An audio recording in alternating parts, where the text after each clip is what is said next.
최근 화제가 되었던 어느 패션쇼 뒤풀이에서의 춤추는 제니 영상, 신나서 추는 그녀와 함께 있는 이 등발 좋은 의문의 외국인이 만든 브랜드. 이게 사용하라고 만든 건지 어디 피규어에서 떼온 건지 모를 수납의 용도라곤 1도 찾아볼 수 없었던 이 백을 만든 브랜드.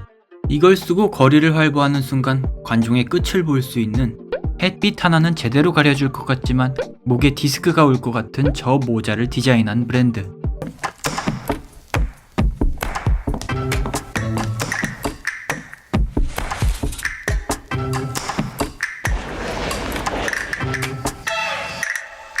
떠오르는 프랑스 브랜드 자크뮤스입니다. 핫합니다. 핫해요.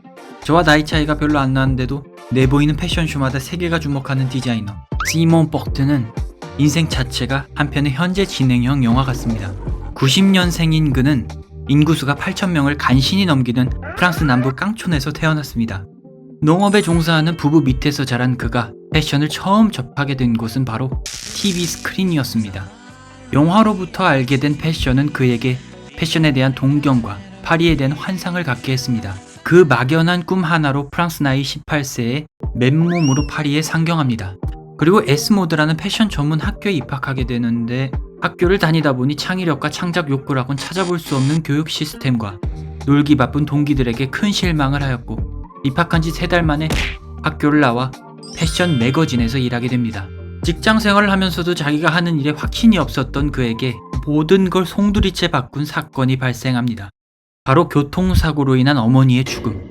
이 죽음으로 인해 그는 자신을 돌아보게 되는 계기가 됩니다. 정작 하고 싶은 건 패션 디자인인데 난 지금 뭘 하고 있는 건가?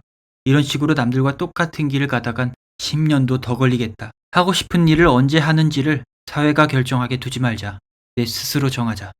라고 말이죠.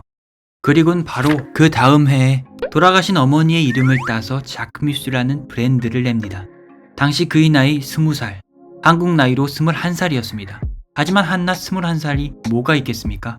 주변 지인들이라곤 농촌에서 밭일하는 가족들, 학교를 다니거나 사회초년생 친구들, 패션 인맥 제로에 끽해봐야 몇 달 다닌 어줍잖게 배운 의류 지식이 전부였고, 옷을 어떻게든 만들어 보려고 해도 원자재 살 돈도 없는 20살 초반의 우리와 별반 다르지 않은 그였습니다.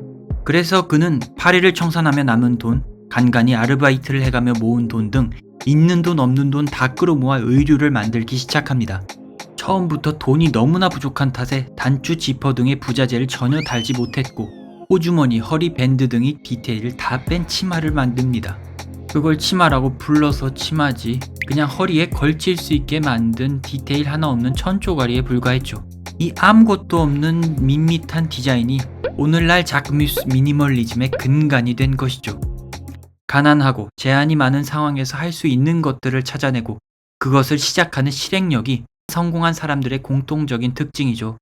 그 또한 마찬가지였습니다. 가난으로 인해 구현할 수 없는 디테일들을 깔끔함과 순수함이라는 이미지로 포장시켰고, 각 시즌마다 컨셉과 이야기를 가져가며 홀로 3번의 컬렉션을 냅니다. 이때의 옷을 보면 퀄리티가 정말 볼품없습니다. 마감 처리도 제대로 안 되어 있고 원단도 실밥이 튀어나와 있고요. 오롯이 감성과 컨셉만이 존재하는 옷들이었습니다. 근데 고수는 잠재력을 가진 고수를 알아본다랄까요? 마침내 3번째 컬렉션이 유명한 어느 한 사람의 이목을 끌게 됩니다. 바로 꼼데기 학송의 수석 디자이너 레이 카와쿠보였죠. 11년도에 도쿄에서 열리는 쇼룸에 참석한 그녀가 옷의 디테일이라곤 찾아볼 수 없지만 세련되고 독특한 디자인에 눈길이 갔고 그 쇼룸에 커멘트를 남겼다고 합니다. 그걸 보자마자 시몽은 그녀에게 연락을 했고, 결국 파리에서 그녀의 남편이자 꼼데기 학송의 CEO이며 도버 스트리트 마켓의 설립자 에이드리안 조페와 만나게 되었고, 그에게 대뜸 자기를 파리 꼼데기 학송 매장에 일할 수 있게 해달라고 부탁을 합니다. 그걸 들은 에이드리안은 웃으며 나는 당신을 우리 매장에 일하게 할 수 없다. 당신은 판매원이 아니라 크리에이터다. 라며 거절했지만 그는 정색하며 나는 내 브랜드를 이어가기 위해 돈이 필요하다. 뭐든 할 수 있다.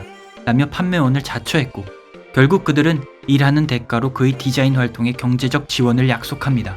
나중에 들어보니 에이드리안이 그의 마음가짐을 알아보기 위한 일종의 테스트였다고 하네요. 그는 그렇게 파리 꼼데기 학송 샵에 들어가 낮에는 판매원으로, 밤에는 자신의 옷을 만드는 디자이너로 하루하루를 보내게 됩니다. 신기한 건 꼼데기 약속 매장에 자크뮤스 디자이너를 만나러 오는 고객들이 꽤 있었다는 것입니다. 그가 매장에 옷을 정리하고 있으면 조용히 찾아와 당신이 자크뮤스를 디자인하는 사람인가요? 라고 물어보았다고 하네요. 참 오픈 해프닝입니다만 어떻게 보면 이때부터 사람들이 자크뮤스라는 브랜드의 가치를 알아봐주고 있던 게 아닌가 싶습니다. 이렇게 빡세게 하루하루를 살면서 드디어 프랑스 사람들에게 자크뮤스를 알리게 되는 계기가 생깁니다. 2011년 9월 보그 패션 나이트라고 하는 프랑스 패션계 엘리트들이 모여 인맥을 넓히고 칵테일을 마시며 파티를 하는 날이 있습니다.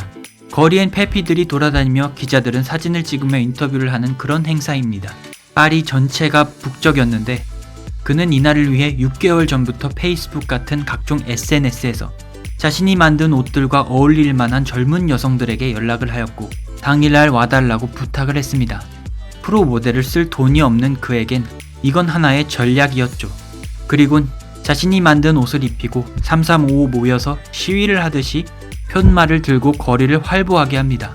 예쁜 젊은 여성들이 유니폼 같지만 색감이 제각각인 옷을 입고 거리를 활보하며 소리를 지르니 대중들의 눈길이 안 갈 수가 없죠. 이로 인해 미디어를 타게 되고 결국 그해 디올 마켓에서 패션쇼를 열게 되고 그 다음 해인 2012년엔 23세라는 젊은 나이로 파리 패션 위크에 입성합니다. 그리곤 지금까지 승승장구하고 있죠.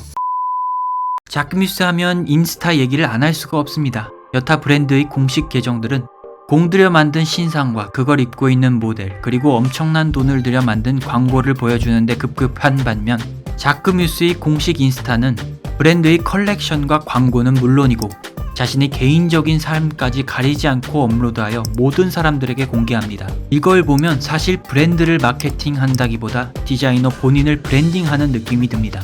그는 확실히 마케팅에 능통했습니다.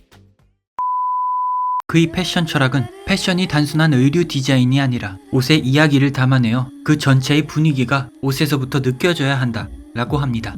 그래서 모든 옷과 액세서리 디자인에 다 이유가 있고 모든 컬렉션의 컨셉에 스토리가 있는 것입니다. 한 예를 보면 바로 이해가 되실 겁니다.